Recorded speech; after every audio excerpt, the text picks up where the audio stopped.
Hello aspirants and welcome to this session of ancient history. मैंने आपको South Indian history ancient part की पूरी dynasties करवा दी हैं। मैंने आपको रिलीजन पॉइंट ऑफ व्यू से Jainism, Buddhism, Ajivikas, six philosophical school, heterodox sects, ये सारे टॉपिक्स ऑलरेडी करवा चुका हूँ। प्लेलिस्ट है एंशियंट रिलीजियस हिस्ट्री, उसमें देख लेना, और एक साउथ इंडियन हिस्ट्री है, उसमें आप वीडियो देख सकते हैं। ठीक है, तो अब हम लोग आएंगे अपने कुछ कोर टॉपिक्स पे, जो कि देखिए इतने टफ भी नहीं होते हैं, इजी होते हैं। आप अगर ठीक से करेंगे तो इजीली ये सब हो जाएगा।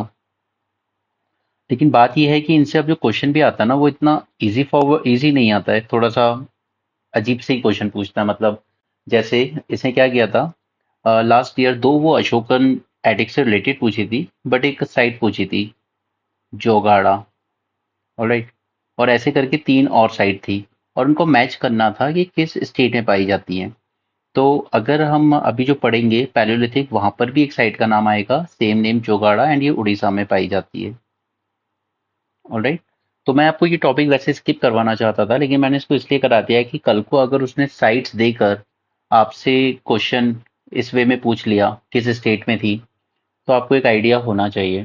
ऑलराइट, एंड सेकंड चीज इसमें जो इम्पोर्टेंट होती है वो हो जाती है हमारी कि नियोलिथिक फेज खासकर, इसलिए काफी रेवोल्यूशनरी माना जाता है। मतलब कई बार ऐसा मेंस में आपको क्वेश्चन देखने को मिल सकता है, क्या नियोलिथिक एज जो थी, क्या वो वाकई में एक रेवोल्यूशन था ह्यूमैनिटी के लिए या नहीं। अब देखिए यहाँ पर रेवोल्यूशन से आपका मतलब क्या होता है। रेवोल्यूशन मतलब ऐसा होता है कुछ समथिंग, मतलब कुछ एकदम सडन चेंज, जिसने लोगों की लाइफ, वे ऑफ लिविंग, उनकी ईटिंग हैबिट सब कुछ चेंज कर दी हो, उसे हम कहते हैं रेवोल्यूशन। ओके, मतलब बहुत कम टाइम में कुछ ड्रास्टिक चेंज हो जाना। जैसे जब हम 17th सेंचुरी में बात करते हैं इंडस्ट्रियल रेवोल्यूशन की, जो कि ब्रिटेन से शुरू हुआ था, तो इंडस्ट्रियल रेवोल्यूशन ऑल्दो आप कह सकते हो कि वो करीब 50 साल लगा सब कुछ डेवलप होने में। लेकिन ये 50 साल जब हम हिस्ट्री के टाइम पीरियड के हिसाब से देखते हैं ना, जैसे ये पैलियोलिथिक फेज है हमारा, ये मिलियंस ऑफ सपोज 2.5 लाख साल से शुरू होके 1 लाख साल तक ऐसा चला। ऑलराइट, फिर 1 लाख से 50,000 एंड सो ऑन। तो इतने लंबे फेज में जब हम देखते हैं तो ये 50 ईयर हमें बहुत शॉर्ट टाइम लगता है। इसलिए हम इस इंडस्ट्रियल रेवोल्यूशन जो हुआ था उसके साथ रेवोल्यूशन वर्ड यूज करते हैं, क्योंकि 50 साल में ही कुछ ऐसा हुआ जिसने ह्यूमैनिटी का पूरा कोर्स ही चेंज कर दिया। ऑलराइट, उसी तरह अगर आप देखें तो 1990 के स्टार्ट तक कंप्यूटर बहुत रेयर था, राइट, कंप्यूटर, इंटरनेट, ये सब। लेकिन आज हम जब 2023 में बैठे हैं, तो पिछले 30 साल में लगभग इंटरनेट और कंप्यूटर ने पूरी दुनिया को बदल के रख दिया है। राइट, इसलिए हम इसको कहते हैं, ये जो डिजिटाइजेशन शुरू हुआ था कंप्यूटर और इंटरनेट आने के बाद से, इसे हम कहते हैं इंडस्ट्रियल रेवोल्यूशन 3। ओके, और अब हम बात कर रहे हैं आज वर्ल्ड में इंडस्ट्रियल रेवोल्यूशन 4.0। इसका मतलब क्या है कि ये जो हमारा आर्टिफिशियल इंटेलिजेंस है, alright, 3D printing, 4D printing, technical textile, big data, ये सब क्या है, ये सब हमारे आज फोर्थ इंडस्ट्रियल रेवोल्यूशन की बात हो रही है। यहाँ पर आपकी फिजिकल, ओके, बायोलॉजिकल, केमिकल, बस सब कुछ आपका इंटीग्रेट होने वाला है, कुछ सेपरेशन नहीं रहने वाला है। क्योंकि जैसे फॉर एग्जांपल इलॉन मस्क एक चीज बना रहा है कि आपके हेयर्स की तरह ही कुछ न्यूरॉन्स आपके ब्रेन में फिट किए जाएंगे। ऑलराइट, अब इसमें आपने बस अपने ब्रेन में कुछ सोचा, लाइक सपोज आपने अपने ब्रेन में सोचा फैन स्विच ऑन हो जाए, वो हो जाएगा। ओके, तो इस तरह के एक प्रोजेक्ट पे इलॉन मस्क काम कर रहे हैं। तो ये सब फोर्थ इंडस्ट्रियल रेवोल्यूशन की बातें हैं। चलिए अब हम आते हैं अपने आज के टॉपिक पर। तो देखिए जब आप ये टर्म सुनते हैं, Palaeolithic, Mesolithic and so on, तो पहले तो यहाँ पर लिथिक का मतलब क्या है। लिथिक का यहाँ पर मतलब होता है stone. Alright, first thing. Second, just a second guys.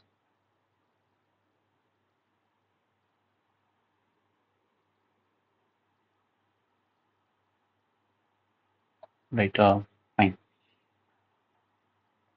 Second, अब हम लोग अपनी हिस्ट्री को तीन पार्ट में डिवाइड करते हैं। एक होती है प्री, एक होती है प्रोटो, और फिर एक होती है हमारी finally historic age. Proto history हमारी वो हिस्ट्री है जो लिखी तो गई है, मतलब कुछ रिटर्न है, हमें ऐसी स्क्रिप्ट्स वगैरह देखने को मिलती हैं, जैसे कि हड़प्पन सिविलाइजेशन, हमें वहां से देखने को मिलती हैं स्क्रिप्ट वगैरह, बट उसे हम डेसिफर नहीं कर पाए।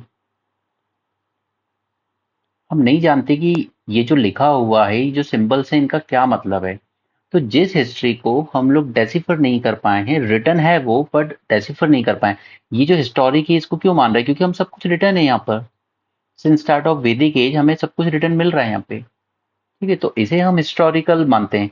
बट उससे पहले हड़प्पन टाइप का इंडस वैली सिविलाइजेशन को हम प्रोटो मानते हैं, क्योंकि उनकी हिस्ट्री की जो चीज हमें लिखी हुई भी मिली है, जैसे सील पर सिंबल्स, सीलिंग्स वगैरह, उसे हम डेसिफर नहीं कर पाए। और प्री हिस्ट्री वो होती है जब राइटिंग बिल्कुल ही अवेलेबल नहीं थी। Okay, there is nothing, writing जैसा कुछ था ही नहीं प्री हिस्ट्री में। यहाँ पे हमें जो भी एविडेंसेस मिलती हैं, या तो इनकी पेंटिंग से हमें कुछ मिल जाती है इन्फॉर्मेशन, ऑलराइट, या फिर हम इनके टूल्स वगैरह के थ्रू पता लगाने की कोशिश करते हैं कि कैसे इनके टूल्स में ओवर द टाइम चेंज हुए, यानी कि इनका जो पूरा सेटअप था वो इवॉल्व होता चला गया। अब मैं आपको बताता हूँ कि इसमें से आपको किस तरह के क्वेश्चंस मिलेंगे। तो एक तो आपको सबसे पहले क्वेश्चन मिल सकता है यहाँ की पेंटिंग से, जो हमें पेंटिंग्स मिलती हैं, स्पेशली हमें मिलती है भीमबेटका में, जो एमपी में, और एक लखुदियार केव जो कि शायद उत्तराखंड में है। ऑलराइट, तो इन पेंटिंग से कैसे हम उनकी सोशल लाइफ के बारे में जान सकते हैं, या कैसे इन पेंटिंग से क्या हमें उनकी कुछ रिलीजियस चीजें पता चलती है। ऑलराइट, तो हम इनकी पेंटिंग से कैसे इनकी हिस्ट्री को बिल्डअप कर सकते हैं, ये एक क्वेश्चन बनता है आपका। दूसरा बनता है नियोलिथिक रेवोल्यूशन से रिलेटेड, क्या वो सच में रेवोल्यूशन था, क्या कोई ड्रास्टिक चेंज हुए थे जिसे हम रेवोल्यूशन कह सकते हैं, या जिसने इंसानियत की दशा और दिशा बदल दी हो। तो उस पे आपको एक क्वेश्चन मिल सकता है। ऑलराइट, तो ये दो प्रोबेबल क्वेश्चन बनते हैं आपके मेंस में। प्रीलिम्स में तो कुछ भी बनता है, उसकी कोई लिमिट नहीं है प्रीलिम्स में। ठीक है, तो मैं इसी सेशन में आपको पूरा पैलियोलिथिक से नियोलिथिक तक ले जाऊंगा, ताकि इसके बाद फिर हम लोग एक सेशन और करेंगे कैल्कोलिथिक एंड मैकालिथिक पे। उसके बाद हम आ जाएंगे इंडस वैली सिविलाइजेशन पे।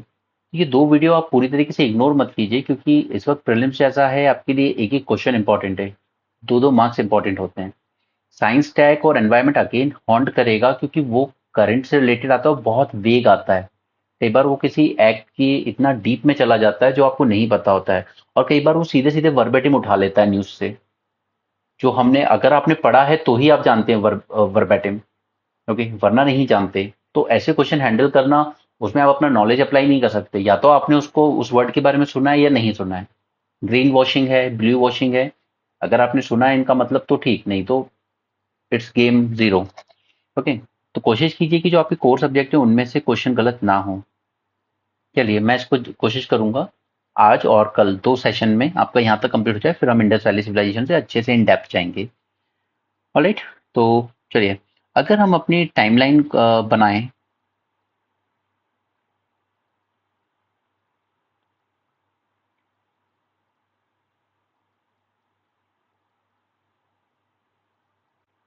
ओके, तो टाइमलाइन पे हमें देखने को मिलते हैं सबसे पहले paleolithic, then comes mesolithic, and then comes neolithic. Alright, इस पैलियोलिथिक में भी हमें तीन डिवीजन देखने को मिलते हैं।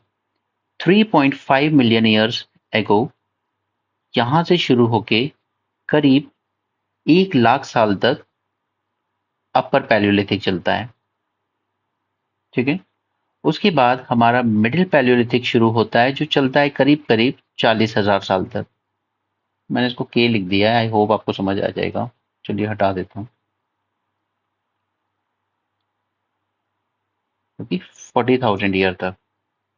एंड इसके बाद हमारा अपर पैलियोलिथिक चले, सॉरी, आई एम सॉरी, ये लोअर था।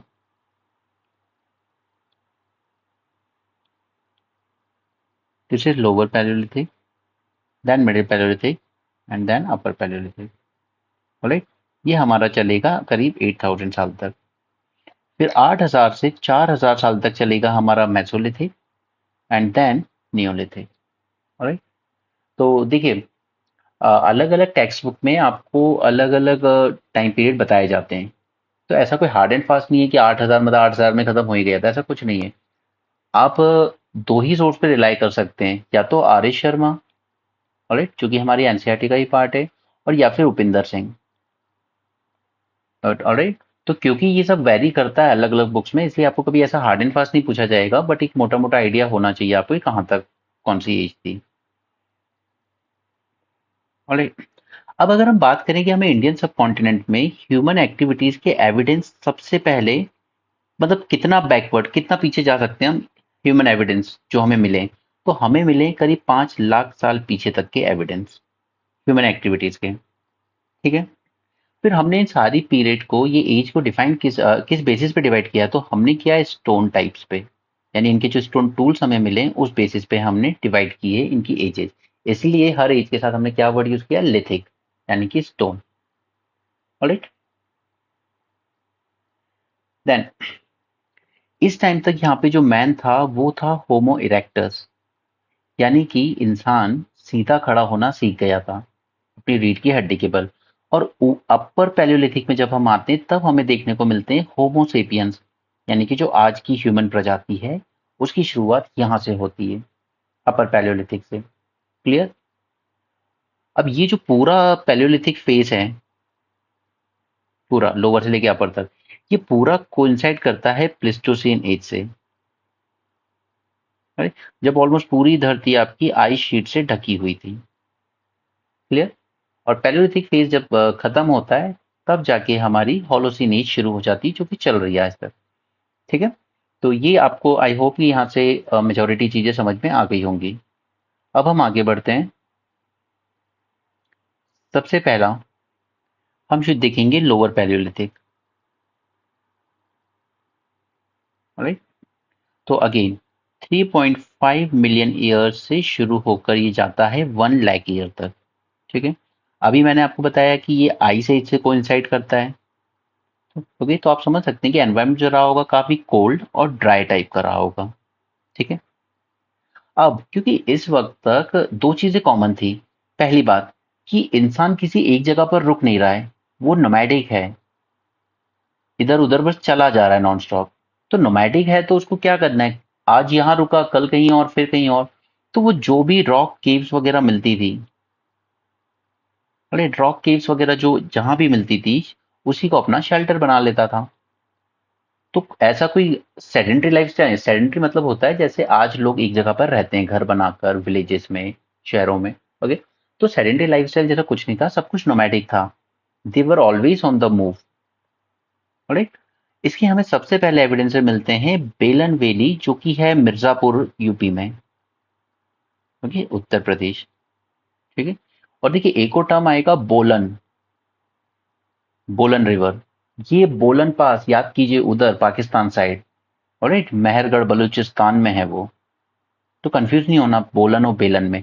बोलन पास तो याद है ना, इंडिया में आने का लिए इन्वेडर्स ने जो भी पास यूज किया, बोलन पास। ऑलराइट। तो बोलन रिवर की जब हम मैं बात करूंगा तो वो उधर मेहरगढ़ बलूचिस्तान, आज का पाकिस्तान।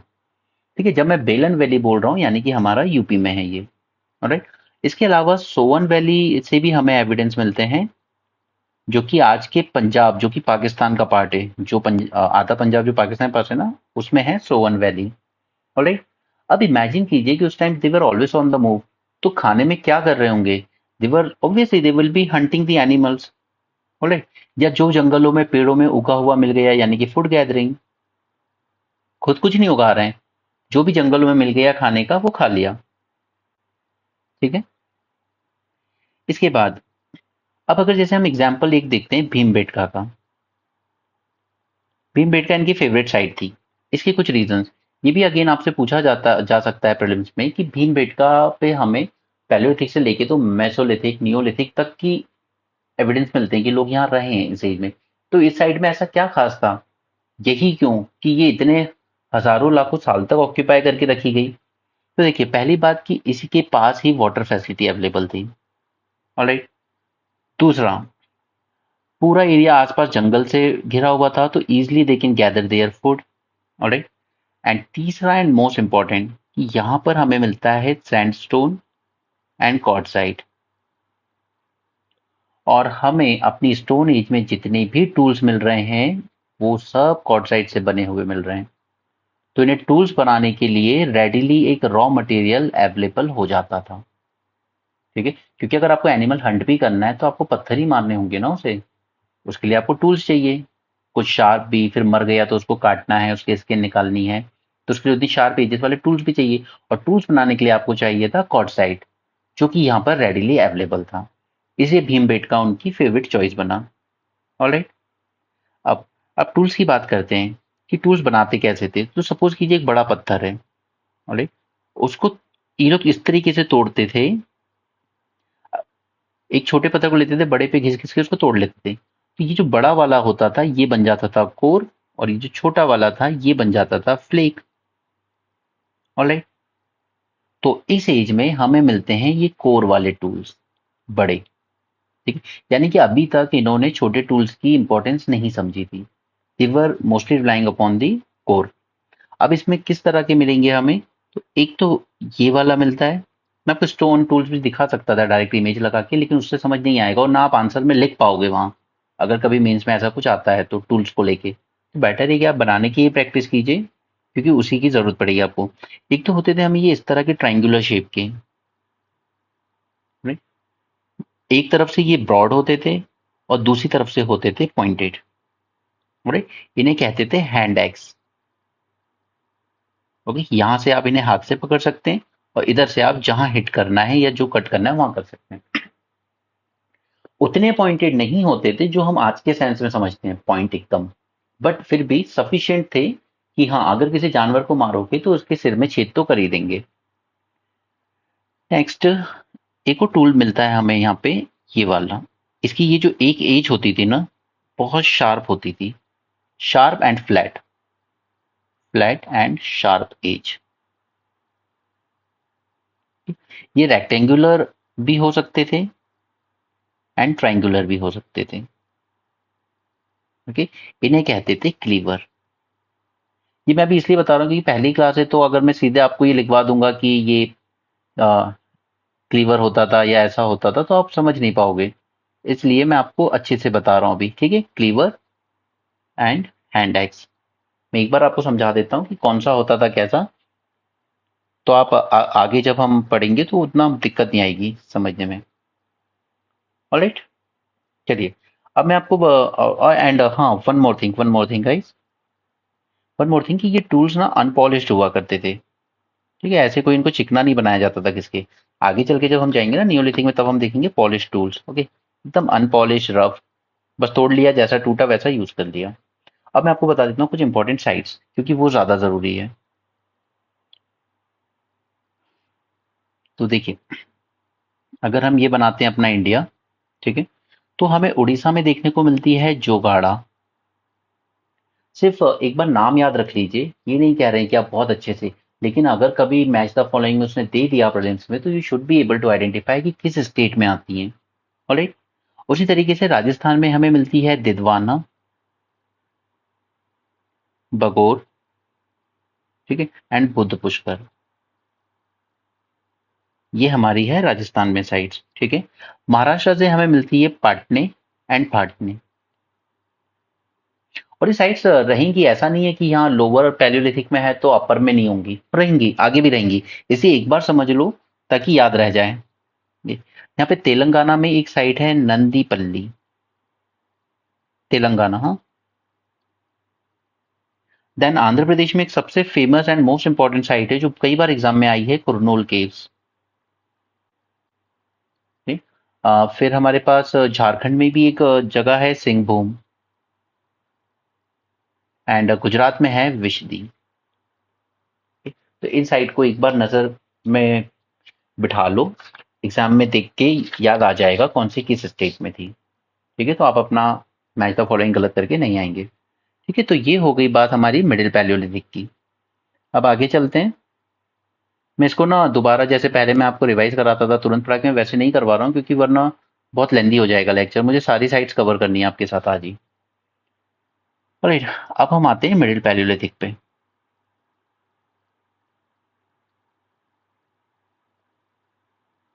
ठीक है? इसका टाइम ड्यूरेशन 1 लाख टू 40,000।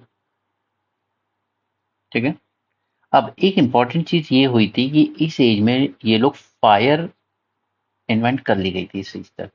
ठीक है, ये बहुत इंपॉर्टेंट इन्वेंशन था। व्हील ये लोग अभी भी नहीं जानते थे, कल्टीवेशन करना ये लोग अभी भी नहीं जानते हैं, और ना ही ये लोग एनिमल का डोमेस्टिकेशन करना जानते हैं। ठीक, ये सब चीजें अभी नहीं जानते हैं, आगे की एज में जानेंगे। अभी सिर्फ इन लोगों ने फायर इन्वेंट कर ली थी, यानी कहीं ना कहीं अगर एनिमल को हंट किया तो शायद उस फायर से पका तो लेंगे अब उसको एटलीस्ट।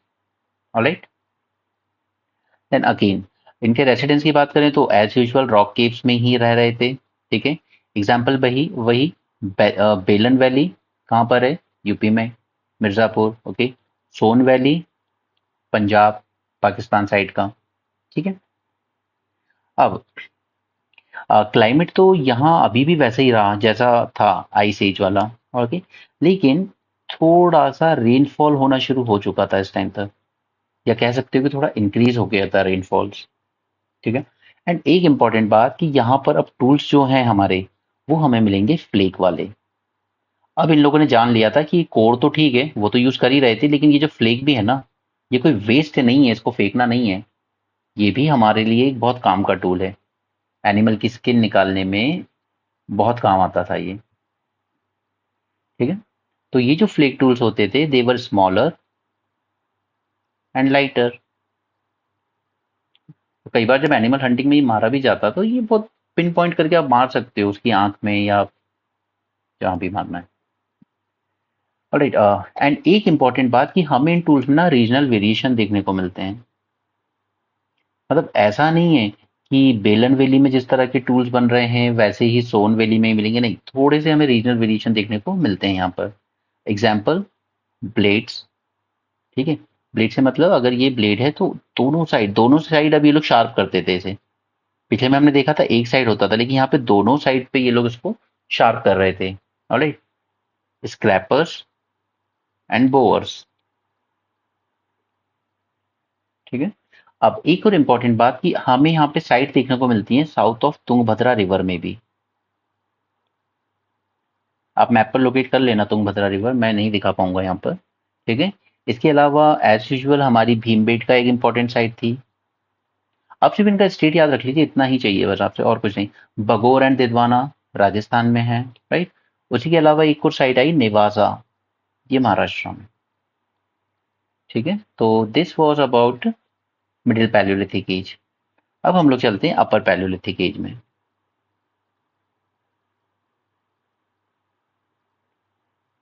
ये 40,000 से शुरू होकर जाएगी 10,000 तक। अब देखिए, आपको पिछले वाले में इंपॉर्टेंट क्या याद रखना था कि फायर फायर लोगों को पता चल गई थी। ठीक है, उसी तरीके से अब इस वाले में आपको जो याद रखना है आपके प्रीलिम्स पर्सपेक्टिव से कि फायर के अलावा यहाँ पर एक थोड़ा सा डोमेस्टिकेशन देखने को मिलता है एनिमल का। ओके, डोमेस्टिकेशन, और यहाँ पर फ्लिंट इंडस्ट्री डेवलप होना शुरू हो गई थी। फ्लिंट इंडस्ट्री मतलब यही छोटे छोटे टूल्स वाली। ठीक है, और ये डोमेस्टिकेशन के बारे में हमें पता कैसे चल रहा है कि ये लोग डोमेस्टिक, क्योंकि यहाँ पे बेलन वैली जो है मिर्जापुर यूपी वाली, वहां पे हमें एनिमल्स की बोन देखने को मिलती है। बट वो तो वैसे ही मिल सकती है, मर गए होंगे तो बोन्स है ना, राइट। लेकिन हमें यहाँ पर बोन्स मिली है शीप एंड गोट की, और शीप एंड गोट जनरली पाई जाती है इंडिया के नॉर्थ वेस्टर्न रीजन में। ठीक है, या ज्यादा से ज्यादा राजस्थान तक। लेकिन बेलन वैली यूपी में अगर हमें इनके बोन्स मिल रहे हैं, दैट सजेस्ट कि जो पीपल माइग्रेट करके आ रहे थे, nomadic people who were always on the move, वो नोमैडिक पीपल इनको अपने साथ लेकर आए थे। अभी शीप और गोट क्या काम करती होंगी, they act as food reservoir. ठीक है, मतलब इनडायरेक्टली आप अपने साथ अपना फूड लेके चल रहे हो, जब भूख लगेगी आप इनको मार के खा लेना। ठीक है, नेक्स्ट, अब ये चल रहा था एकदम लास्ट फेज आइस एज का। ओके, और क्लाइमेट अब शुरू हो रहा था धीरे धीरे वार्म होना। ऑलराइट, जैसे फॉर एग्जांपल हमारा जो आज का थार रीजन है। ओके, यहाँ पर हमें इस फेज में अपर पैलियोलिथिक में बहुत ही फ्यू साइट्स देखने को मिलती है, बहुत ही कम। यानी कि कहीं ना कहीं लोग अब यहाँ से दूर जा रहे थे, क्योंकि यहाँ पर एरिडिटी बढ़ती जा रही थी। राइट, ओवरऑल हमें 566 साइट्स मिली हैं।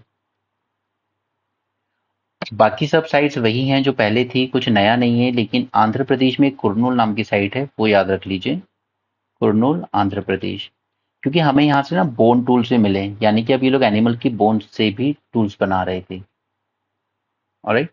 फिर हमें एज यूजुअल कुछ पेंटिंग्स देखने को मिलती हैं भीमबेटका जैसी जगहों से। ठीक है, टूल्स की बात कर लेते हैं। तो टूल्स हमें एक तो मिलते हैं थ्री एज सॉर्ड और थ्री एज शार्प वाले, एक, दो, तीन। ठीक है, थ्री एज शार्प वाले टूल्स देखने को मिलते हैं हमें। एंड सबसे इंपॉर्टेंट टूल अगर जो आपको याद रखने की जरूरत है वो है ब्यूरिन्स, ये वाला। ठीक है, ये जनरली यूज होता था कहीं पे होल करने में, जैसे वुड में। ठीक है, इस जगह की, या आप इसको किसी बड़े टूल में फंसा लीजिए, जैसे आज हम लोग हथौड़ी में यूज करते हैं इस टाइप का, या स्क्रू ड्राइवर, जैसे मोस्ट स्क्रू ड्राइवर से रिजेंबल कर सकते हैं आप इसको। ठीक है, तो ये इस काम में था। तो आप ब्रिंस को याद रखिए, ब्रिंस इस एज में मिल बनाए थे इन लोगों ने। ऑलराइट, चलिए साइट बता देते हैं कुछ। तो मध्य प्रदेश में एक साइट है सिंगरौली। ठीक है, उसके बाद कश्मीर में हमें एक साइट देखने को मिलती है इस एज में, दैट इज पहलगाम। प्लीज वो बुरजा होम गुफराल वगैरह मत मार देना कभी प्रीलिम्स में ऐसा कुछ आ जाए तो, इस टाइम नहीं आएंगी वो साइट्स, वो आगे आएंगी। ठीक है, फिर मध्य प्रदेश में भी हमें आडमगढ़, भीमबेटका के अलावा आडमगढ़ एंड हथनोरा, इस टाइप की साइट्स एमपी में देखने को मिलती हैं। फिर एक सबसे इंपॉर्टेंट टाइप अगर आपको याद रखनी है एक साइट, तो हुंसगी, हुंसगी वैली कर्नाटका, ये आप जरूर याद रखिए। एंड इवन तमिलनाडु से भी हमें एक साइट मिलती है अतीरम पक्कम। ओके, ये वाली याद रखिएगा। And most important thing is कि हमें इस एज में यहाँ पे ऑस्ट्रिच शेल मिल, ऑस्ट्रिच के एग्स मिले, ये इंपॉर्टेंट है आपके लिए। राइट, यानी कि इस एज में हमारे इंडियन सब कॉन्टिनेंट पे ऑस्ट्रिच होते थे, हो सकता है ये लोग ही मार के खा गए हों। ठीक है, लेकिन अब नहीं मिलते, उस टाइम तो मिलते थे। चलिए, तो ये हुआ इसके बारे में। अब हम लोग जाएंगे मेसोलिथिक एज पे। तो एक बार जान लीजिए ये सब चीजें जो भी मैं बता रहा हूँ, बाकी मैं प्रीलिम्स के क्वेश्चन कराऊंगा तब उसमें और कुछ अगर इंपॉर्टेंट चीजें लगेंगी तो मैं वहां पे बता दूंगा, लेकिन अभी मैं जल्द से जल्द आपको लेके जाना चाहता हूँ इंडस वैली सिविलाइजेशन की तरफ। तो इसका जो टाइम ड्यूरेशन था वो था 10,000 से 6,000 साल। डोमेस्टिकेशन शुरू हो चुका था एनिमल्स का। ठीक है, एंड सबसे इंपॉर्टेंट बात कि अब हमें इस एज में देखने को मिलेंगे माइक्रोलिथ टूल्स। ये सबसे इंपॉर्टेंट बात है मेसोलिथिक एज की, माइक्रोलिथिक टूल्स, जिनका साइज होता था ज्यादा नहीं, जस्ट 1 to 5 सेंटीमीटर्स। ओके, दो तरह के होते थे, geometric and non geometric. Right, geometric यानी कि ट्राइंगुलर शेप। ठीक है, देन हमें मिलते हैं ट्रेपिस शेप के भी, ट्रेपेजॉइड्स, रोम्बॉइड्स, इस तरह के। लेकिन आप समझ सकते हैं कि उन्हें तो जो समझ में आया वैसे तोड़ लिया, बना लिया, ये सब तो हमने आज के टाइम में बताया ना, ये ट्राइंगल है, ये है, वो इतना मैटर नहीं करता। ठीक है, नॉन जियोमेट्रिक में हमें बुरिन्स मिलेंगे, जो मैंने अभी पीछे बताया आपको, स्क्रैपर्स।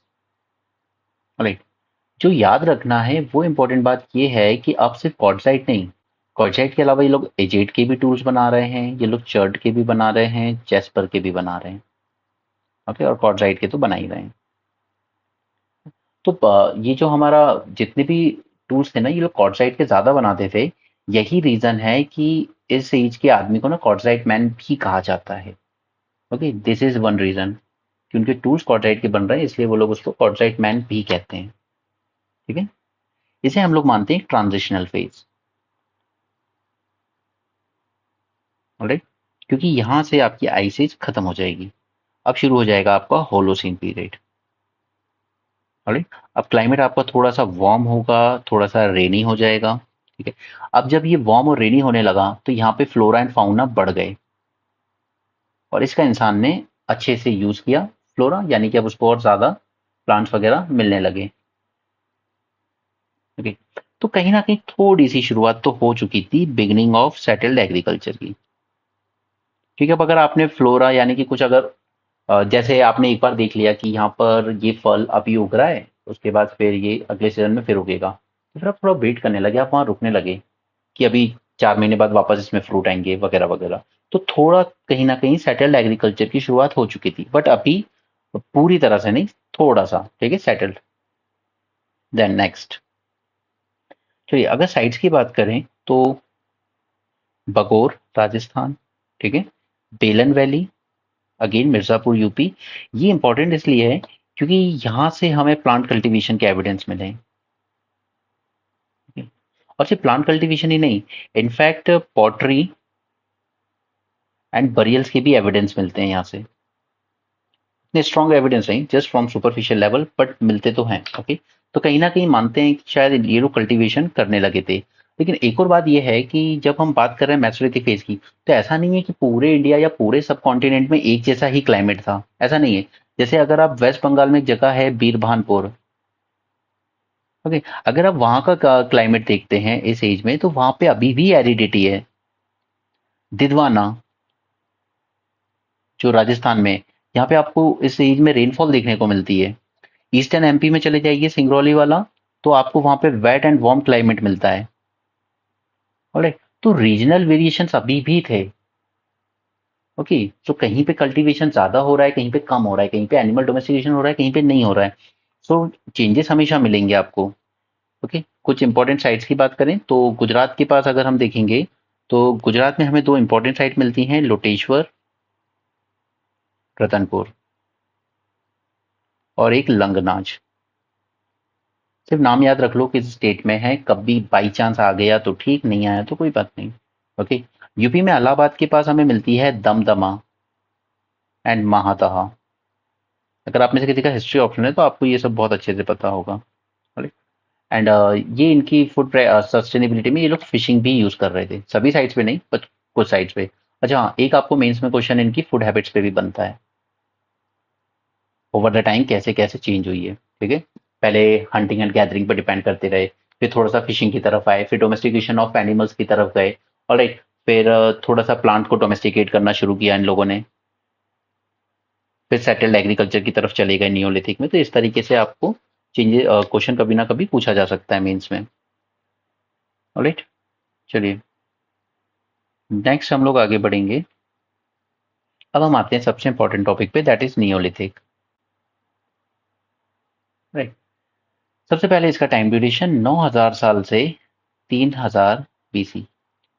अब देखिए अगेन मैं आपसे वही कह रहा हूँ कि मैंने क्या कहा था, यहाँ पे ये 10,000 से 6,000 साल रहा है, लेकिन अब मैं इसके बीच में जो 9,000 है, मैं वहां से शुरुआत कर रहा हूँ। तो मैं वही कह रहा हूँ कि पूरे इंडियन सब कॉन्टिनेंट में कोई भी एज एक फिक्स टाइम ड्यूरेशन से शुरुआत नहीं हुई है।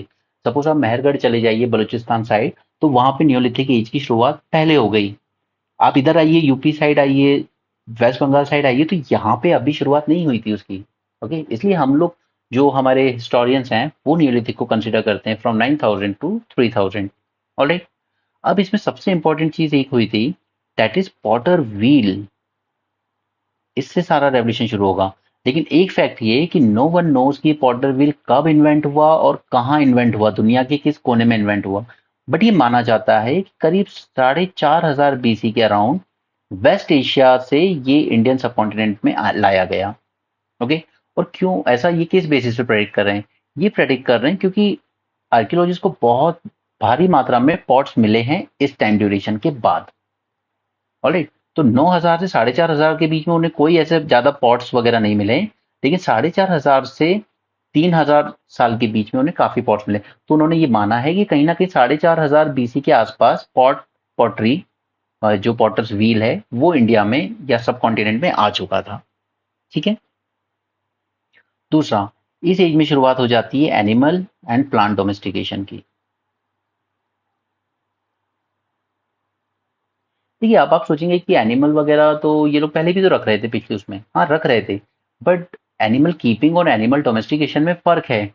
जब आप एनिमल कीपिंग की बात करते हो तो लाइक आपने एक गाय पाली, जब तक उसने मिल्क दिया तब तक आपने रखा, उसके बाद छोड़ दिया, फिर दूसरी ले आए। डोमेस्टिकेशन में बात ये हो जाती है कि आपने गाय पाली और उसको फिर ब्रीड कराई, ओके, फिर उसकी नेक्स्ट जनरेशन हुई और उसको भी फिर आपने पाला। Alright, that is called as domestication. ठीक है, तो अब एनिमल डोमेस्टिकेशन की शुरुआत अच्छे से हो जाती है। ठीक है, और प्लांट डोमेस्टिकेशन की भी।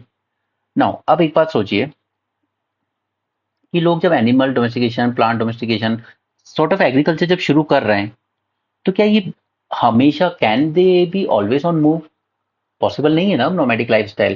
तो आपको कहीं ना कहीं थोड़ा सेटल होना पड़ेगा, क्योंकि प्लांट आपने अगर कुछ ग्रो किया है एग्रीकल्चर में, तो आपको वहां रुकना पड़ेगा उसकी ग्रोथ तक, 4 महीने 6 महीने। ओके, तो थोड़ा सा सेटल होना पड़ा लोगों को, और इस तरीके से शुरुआत होती है सेडेंट्री लिविंग की। सेडेंट्री मतलब एक जगह पर रुकना। ओके, और स्मॉल स्मॉल विलेजेस हमारे थोड़े से डेवलप होना शुरू होते हैं। राइट। सबसे इंपॉर्टेंट एग्जाम्पल हमें मिलता है मेहरगढ़ से, जहां से हमें एक थोड़ी सेटल विलेज स्टाइल देखने को मिलती है। और अब लोगों को अगर एक जगह पे रहना है तो रहेंगे कहाँ? हमेशा तो पत्थरों में नहीं रह सकते ना, जब यहीं रहना है हमेशा तो लोगों ने शुरू किए अपने मड हाउसेस बनाना। ऑलराइट। अभी मड हाउसेस रेक्टेंगुलर भी हो सकते थे आपकी मर्जी के हिसाब से, और ये सर्कुलर भी होते थे। ठीक है। अब देखिए, एग्रीकल्चर आप कर रहे हो, प्रोड्यूस हो रहा है आपका, और सिर्फ ऐसा नहीं है कि आज प्रोड्यूस किया और आज ही खा लिया। पहले हंटिंग में तो यही होता था ना, आज एनिमल पकड़ा और खा लिया, कुछ स्टोर तो करना नहीं है। लेकिन एग्रीकल्चर में आप प्रोड्यूस कर रहे हो तो आपको स्टोर भी तो करना होगा ना। तो इसी के लिए अब ग्रैनरी बनानी पड़ रही है लोगों को।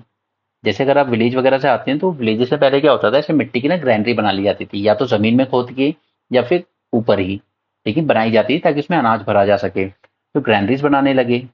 अब आपको इन एग्रीकल्चर जो बन रहा है, इसका खाना बनाना है प्रॉपर। ओके, कुकिंग कुकिंग करनी है, या यही सपोज कि प्रोड्यूस है कुछ, उसको स्टोर करके रखना है 4 6 महीने, तो आपको उसके लिए जरूरत पड़ेगी पॉटरी की। ऑलराइट। तो अब देखिए आप, क्या हम इसको रेवोल्यूशन कह सकते हैं? क्या इसने ह्यूमन की लाइफस्टाइल चेंज की? एग्रीकल्चर शुरू हुआ। ओके, सेडेंट्री लाइफस्टाइल आई, विलेजेस बनने शुरू हो गए, लोग अब मड हाउसेस बनाने लगे, प्रोडक्शन को स्टोर करने के लिए ग्रैनरी बनाई गई, पॉटरी बनाई गई। तो yes, this is a sort of revolution. Alright. अब मैं आपको रीजनल वेरिएशन में एग्जांपल दिखाऊंगा, लेकिन उससे पहले मैं आपको टूल्स के बारे में और बता दूं, क्योंकि इसके बाद जो मैं बताऊंगा वो काफी इंपॉर्टेंट होगा। देखिए, इस एज में लोग अब यूज करने लगे थे पॉलिश टूल्स। ओके, लेकिन ऐसा नहीं था कि पुराने वाले टूल सब बंद हो गए थे, नहीं, वो भी चल रहे हैं, बोन टूल भी बन रहा है, सब कुछ हो रहा है। और इसमें सबसे इंपॉर्टेंट एक था हमारा स्टोन सेल्ट। ओके, ये कुछ ऐसा दिखता था। राइट। तो एक लंबा सा कुछ लीजिए, और उसमें से छेद होगा, इसमें इसको फंसा लीजिए, और ऐसे, क्योंकि हल तो उस टाइम थे नहीं ना, तो आप जो बोनी करनी है आपको, उसके लिए आप जमीन में गड्ढा करने में इसका यूज करते थे, स्टोन सेल्ट का। तो ये एक बहुत इंपॉर्टेंट चीज थी। ओके, अब चलिए, अब मैं लेकर आता हूँ आपको इनकी फूड हैबिट्स पर। तो हमें काफी सारे एग्जाम्पल मिलते हैं कई जगहों से राइस ग्रो करने के, हॉर्स ग्राम यानी कि चना, रागी के एविडेंसेस मिलते हैं। जबकि एनसीईआरटी ने पूरी लिस्ट दी है, बट आप एक एक साइट याद मत रखिएगा कि कहाँ से क्या मिला क्या नहीं मिला, इतना जरूरी नहीं है। कुछ एक इंपॉर्टेंट मैं आपको बता देता हूँ, जैसे मेहरगढ़, ये सबसे इंपॉर्टेंट साइट है हमारी, अगेन पाकिस्तान के बलूचिस्तान में। यहाँ से सबसे पहले, यहाँ से हमें एविडेंस मिलते हैं मड ब्रिक हाउसेस के। एंड इंपॉर्टेंट थिंग इज कि ये जो ब्रिक्स भी है ना, सब सेम साइज की हैं। तो कहीं ना कहीं यहाँ के लोग सबसे पहले डेवलप होना शुरू हुए थे। यहाँ से हमें मिलते हैं एविडेंस व्हीट एंड बार्ले के कल्टीवेशन के। एंड मोस्ट इंपॉर्टेंटली, यहाँ से हमें प्लम एंड डेट के सीड्स भी मिले हैं, यानी कि खजूर। ऑलराइट। तो ये मेहरगढ़। देन कश्मीर से हमें दो इंपॉर्टेंट साइट मिलती हैं, बुरजा होम एंड गुफकराल। ओके, यहाँ से हमें मिलती हैं ड्वेलिंग पिट्स। आपने अगर बचपन में कार्टून वगैरह देखे होंगे ना, तो आपने देखा होगा, ऐसा ऊपर, ऐसा ये ऊपर ये बना देते हैं। ठीक है।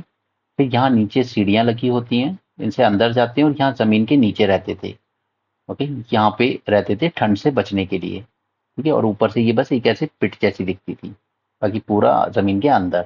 तो इन्हें कहते थे हम डेलिंग पिट्स। ऑलराइट। बुर्जा होम का ऑफिशियल मतलब होता है प्लेस ऑफ बर्च। काम का नहीं है, बस ऐसे ही आपकी नॉलेज के लिए बता रहा हूँ। एंड गुफराल का मतलब होता है केव ऑफ वाटर। इंपॉर्टेंट बात ये है यहाँ से कि there is complete absence of microlith. यहाँ पे हमें माइक्रोलिथ टूल्स देखने को मिलते ही नहीं है। यहाँ पे ये लोग अभी भी बोन टूल्स यूज कर रहे थे। ओके। एंड सबसे इंपॉर्टेंट बात, यहाँ से हमें ह्यूमन एंड डॉग्स के बरियल मिलते हैं। अब देखिए, या तो आप ये मान लीजिए कि इनके बीच में कोई रिलेशनशिप था ह्यूमन डॉग्स का, कि उन्हें प्यार था तो वो मरने के बाद उनको अपने साथ ले जाते थे, या आप ये मान लीजिए कि डॉग शायद इनका फूड रहा होगा। ओके। तो ये लोग बिलीव करते थे कि इंसान मरने के बाद भी भूख लगेगी तो क्या खाएगा, मतलब कहीं ना कहीं आफ्टर लाइफ में बिलीव करते थे। इसके अलावा ये लोग हंटिंग भी कर रहे थे अभी भी, फिशिंग भी कर रहे थे। ओके। और यहाँ से हमें कोर्स ग्रे पॉटरी के एविडेंस मिलते हैं। पॉटरी। ठीक है। इसके अलावा चिरंद एक साइट है बिहार में। ठीक है। कोल्डिवा महागारा मैं बता चुका हूँ आपको, यूपी में। कोल्डिवा एंड महागारा दोनों यूपी में है। एंड यहाँ से हमें राइस कल्टीवेशन के एविडेंस मिले हैं। आपने अगर एनसीईआरटी पढ़ी है 6th 7th क्लास की, तो उसमें भी यही बातें दी हैं। इसके अलावा तेलंगाना में से दो साइट याद रखिए, उतनूर एंड पिकलीहल।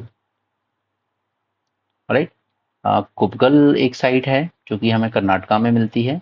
और खास बात यह है कि इन तीनों साइट से ना हमें ऐश माउंड मिले हैं। ऐश माउंट मतलब आप समझ लीजिए कि जैसे गोबर के कंडे अगर आपने कभी देखे हों गांव वगैरह में, जो काऊ डंग होता है, उसको ऐसे सुखा के बना लेते हैं, तो उनको इकट्ठा करते थे ये लोग और फिर उसको बर्न कर देते थे। अब उसको किस पर्पज से बर्न किया जाता था, क्या वो कोई रिलीजियस कोई रिचुअल था इनका, या किस पर्पज से किया जाता था, इसके कोई सॉलिड एविडेंस नहीं है हमारे पास। ऑलराइट, नो वन नोस कि ये क्यों करते थे, लेकिन ऐश माउंट हमें बहुत मिले हैं यहाँ से। ठीक है। इसके अलावा मेघालय में एक साइट है डाउजली हडिंग। तो ये याद रखिए क्योंकि नॉर्थ ईस्ट में है, इसलिए थोड़ी इंपॉर्टेंट हो जाती है। असम में हमें सारू तारू एंड मारकोंडा देखने को मिलती है। और तमिलनाडु में मिलती है हमें पय्यमपल्ली।